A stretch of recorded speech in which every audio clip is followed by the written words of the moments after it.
Olá! O objetivo que temos hoje é realizar um retorno das questões feitas no fórum do tópico 6 de Política e Teoria do Estado, segundo semestre de 2020, realizado, na verdade, em 2021. O objetivo desse fórum era, além de uma integração melhor e maior entre os estudantes, o objetivo era antecipar, de alguma forma, os temas da avaliação. Lembre-se de algo: não há dogmas, não há verdades.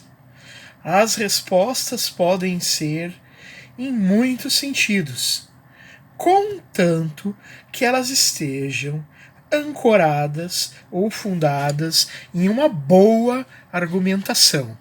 O importante então é bem argumentar, argumentar com clareza, estar bem informado. E cuidado, não fuja do tema. A primeira questão apresentada era sobre Maquiavel. Qual era ela?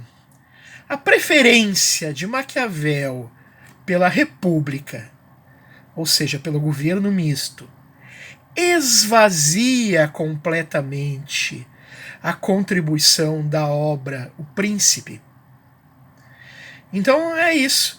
Se Maquiavel preferiria, como descobrimos, entre aspas, a república e o governo misto, se o Maquiavel dos discorsi preferia a república e o governo misto, isso significa que o príncipe perde as suas qualidades, o príncipe deixa de ser um clássico? A resposta, do nosso ponto de vista, é negativa. O príncipe continua um clássico e, mais ainda, o príncipe continua a trazer muitas coisas interessantes para nós que estudamos política e teoria do Estado. Então não se esvazia o príncipe de modo algum. Se não, vejamos.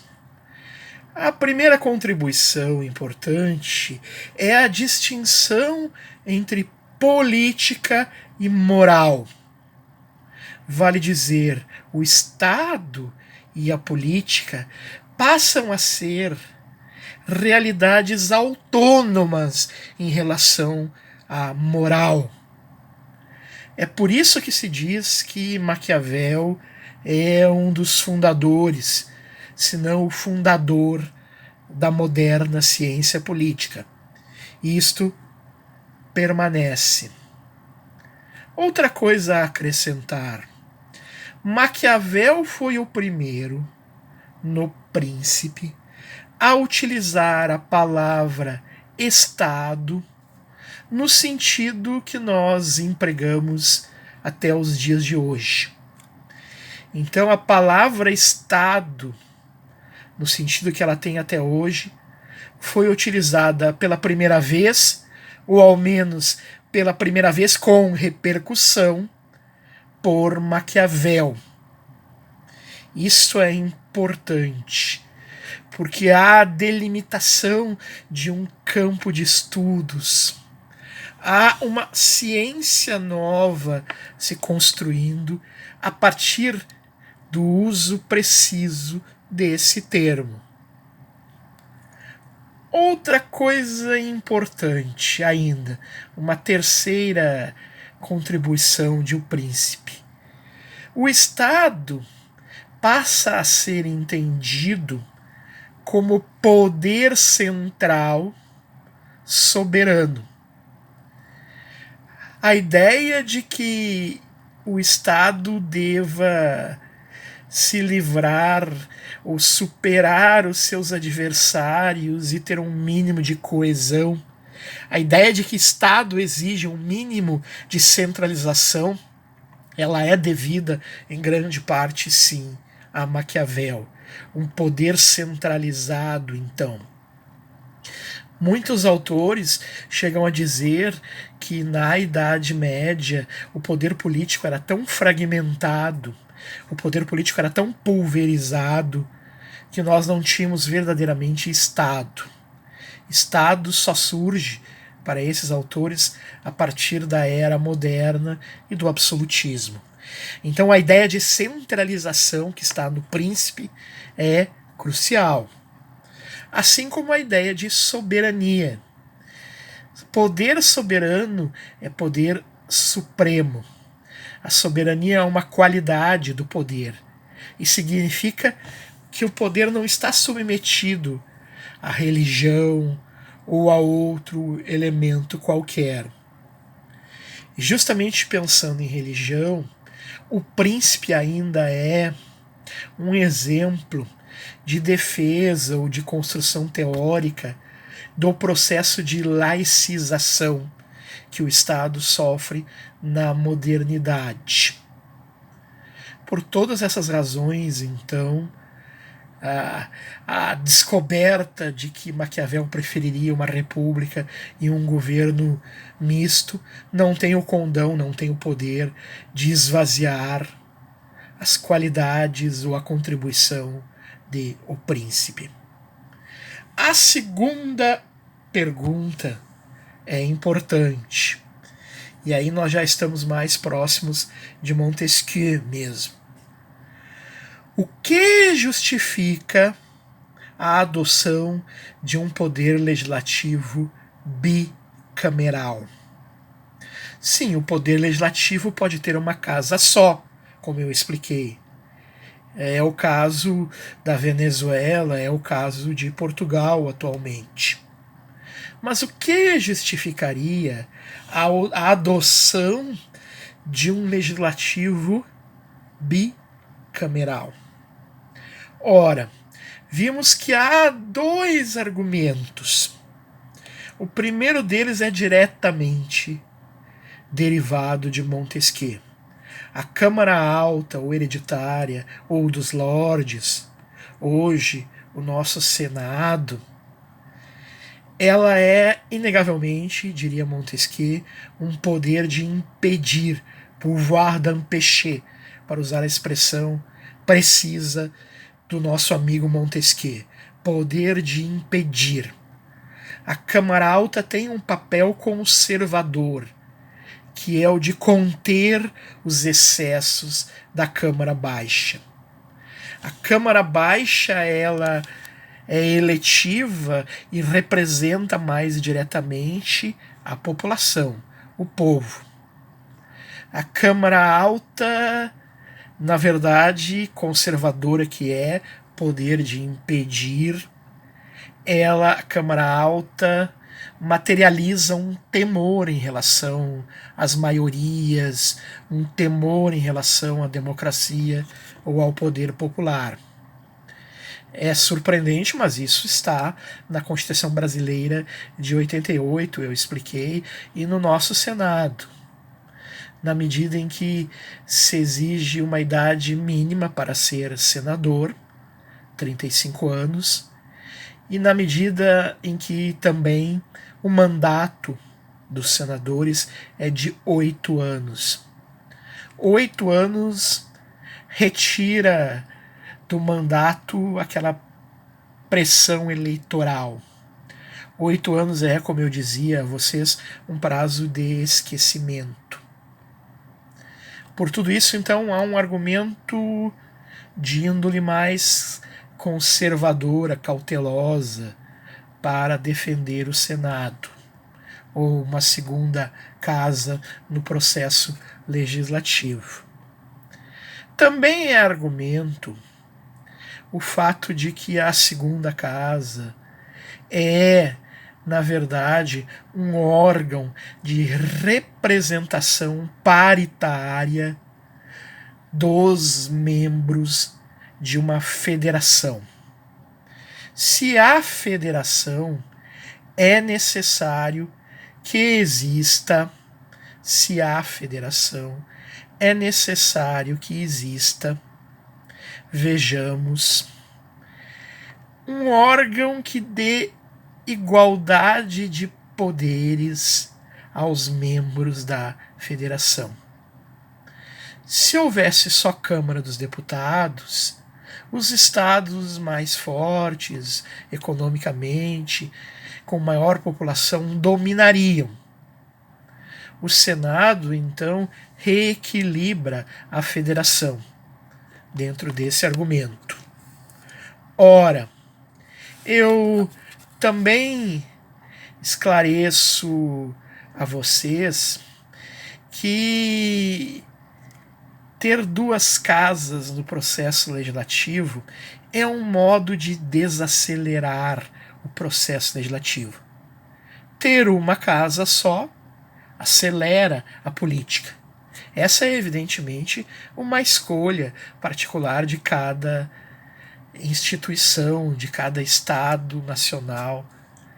É evidente.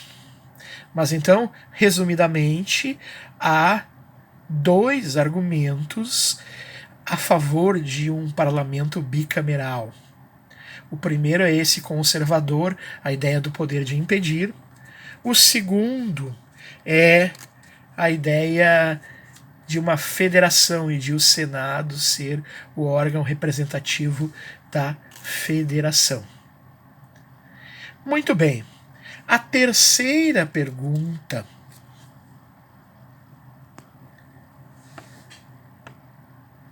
diz respeito, a terceira pergunta, a Montesquieu e o poder judiciário.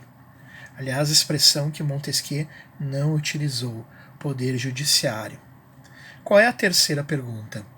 Montesquieu propõe, em sua fórmula da separação de poderes, um poder judiciário no sentido atual do termo? Por várias razões, eu me inclino a dizer que não. Primeiro, Montesquieu não tinha ideia, e talvez não pretendesse realmente,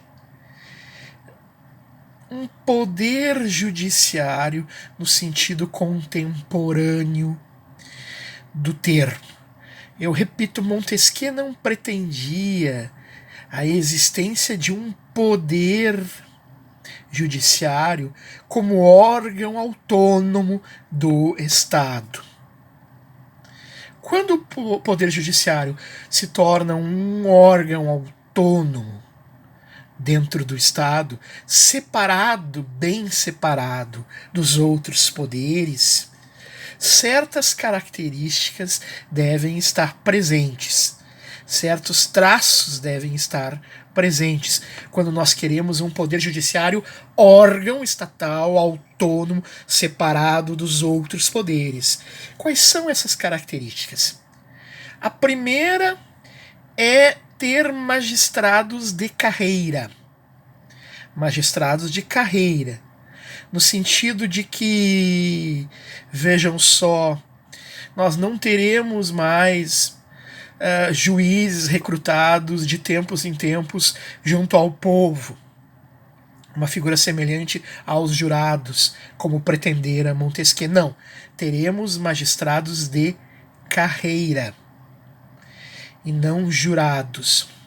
Ainda que em muitos países os juízes não sejam concursados, mas indicados de alguma forma, isso não apaga a característica de um judiciário órgão autônomo, independente, separado dos demais poderes. Os juízes, em geral, já que o judiciário deve ser um órgão autônomo, os juízes desfrutam hoje em dia de 3 garantias: a inamovibilidade, ou seja, os juízes não podem ser transferidos sem fundamento. Além da inamovibilidade, existe a irredutibilidade dos vencimentos. E mais, uma terceira e fundamental garantia dos juízes: a vitaliciedade. Juiz permanece no cargo enquanto viver ou enquanto não se aposenta, se retira da carreira. O juiz só pode ser demitido por sentença ou decisão judicial. Aí o sentido da palavra vitaliciedade hoje. Inamovibilidade, irredutibilidade e vitaliciedade não são privilégios dos juízes, são garantias, verdadeiras prerrogativas, que na verdade têm um sentido. Essas garantias prerrogativas servem para defender a independência do judiciário como um todo. Se elas defendem e protegem os juízes, isso ocorre de maneira reflexa. Na realidade, é uma defesa do poder. Deixe-se isso bem claro, meus caros alunos, minhas caras alunas. Também temos de considerar que hoje em dia o judiciário exerce atribuições, tem um papel muito mais amplo do que aquele que pretendera Montesquieu.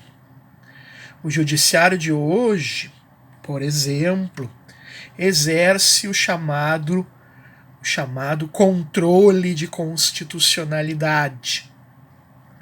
Vale dizer, o judiciário de hoje, ele declara atos normativos e inconstitucionais. E mais ainda, ele declara mesmo em muitos estados e países a omissão do legislativo e do executivo, a eventual omissão desses poderes em praticar determinados atos inconstitucional. Isso são poderes com os quais Montesquieu não sonhara. Montesquieu não imaginava isso. Montesquieu jamais imaginaria um judiciário tão ativista quanto ele é hoje em dia. Esse não é um fenômeno exclusivamente brasileiro, mas eu diria que é uma tendência, se não global, é uma tendência de muitos e muitos países. Então, há argumentos suficientes para dizer que o judiciário de hoje é bem diferente daquele pensado por Montesquieu. Montesquieu era leitor de John Locke. Em Locke, nós sabemos, em realidade, só existem dois poderes. E em Locke, vejam só, não há uma noção suficiente, não existe mesmo poder judiciário independente. Em Montesquieu nós encontramos algo um tanto diferente de Locke, mas também preocupante nesse sentido. Em Montesquieu existe lá na famosa passagem sobre a Constituição da Inglaterra, em Montesquieu existe uma frase: o poder de julgar é de alguma forma nulo. De alguma forma nulo o poder de julgar. Então não me parece que em Montesquieu existam elementos teóricos suficientes para dizer que exista um judiciário no sentido atual, no sentido contemporâneo da expressão poder judiciário. Essa é a verdade. Por fim, e não menos importante, a questão 4 dizia respeito à soberania popular. Eu perguntava sobre os possíveis perigos causados pela afirmação da soberania popular. Constant tinha razão? A pergunta é essa: sobre os possíveis perigos causados pela afirmação da soberania popular, Constant tinha razão? Uma das formas de responder a essa pergunta é dizer não. Tomar a perspectiva da teoria das elites e dizer: se a maioria jamais governa, a maioria não é um perigo. Não se justifica o temor em relação à tirania das maiorias. A soberania popular, então, A teoria das elites afirma isso. A soberania popular é uma fórmula abstrata, um engodo, uma tapeação. Ela esconde, oculta, disfarça a dominação por parte das classes dirigentes. É uma maneira de responder. Mas, ainda que nós possamos crer na teoria das elites, há outra forma de responder. Constant está preocupado, vejam só, com a liberdade dos modernos. Falamos nisso já. Com a liberdade que é negativa. E com os perigos, portanto, que o Estado pode representar para o indivíduo. E Constant acreditava que, em nome da soberania popular, havia acontecido mais de um excesso durante durante a Revolução Francesa. Ele se referia especificamente ao despotismo napoleônico e mais ainda ao terror jacobino. 2 regimes ditatoriais em nome da soberania popular. Nós podemos até concluir, vamos ver, a soberania popular, esse princípio, é uma ficção. Mas em nome dele, excessos têm sido praticados contra as liberdades individuais. E essa é uma preocupação até hoje pertinente. Nesse sentido, Constant teria razão. Constant teria razão em prever a possibilidade de excessos, se não diretamente pelo soberano popular, uma ficção, ao menos excessos praticados em nome do soberano popular, ou com o aval do soberano popular. Vamos ver se eu me explico bem. Eu estou, de alguma forma, relativizando a afirmação da teoria das elites aqui. Eu estou dizendo que a soberania popular ela é mais do que uma mistificação. Em nome da soberania popular, podem ser cometidos certos excessos contra a liberdade individual, contra os chamados direitos de primeira geração. Ir e vir, propriedade, sigilo de correspondência, inviolabilidade de domicílio, liberdade de expressão, de religião, artística, de cátedra, etc. Em nome da soberania popular, é possível que essas liberdades estejam ameaçadas. Esse é um ponto. Então, constando o meu modesto ponto de vista, tinha razão. Vou me explicar bem sobre isso e trazer e levantar aqui uma polêmica. Um grande intérprete de Constant, que eu já mencionei aqui, é o historiador francês contemporâneo Marcel Gauchet. E ele tem um longo prefácio às obras de Constant, e há uma frase importantíssima nesse prefácio, que é a seguinte, eu leio: um povo soberano é um povo em perigo, como nenhum outro, de alienação da sua soberania. Um povo soberano é um povo em perigo, como nenhum outro, de alienação, de perda da sua soberania. Com isso, nós queremos dizer que, em nome da soberania popular, muitos excessos foram cometidos ao longo do século XIX e do século XX. E não é apenas o caso de usar essa mistificação, essa fórmula abstrata, essa figura de retórica que talvez seja a soberania popular. Não é isso ou não é apenas isso. A soberania popular poderia ser um instrumento, vejam bem, um instrumento de ameaça às liberdades individuais e mesmo à participação política das pessoas. Então a soberania é um perigo para ela própria.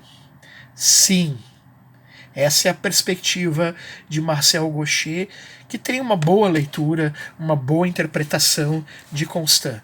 Por que a soberania é um perigo para a própria soberania?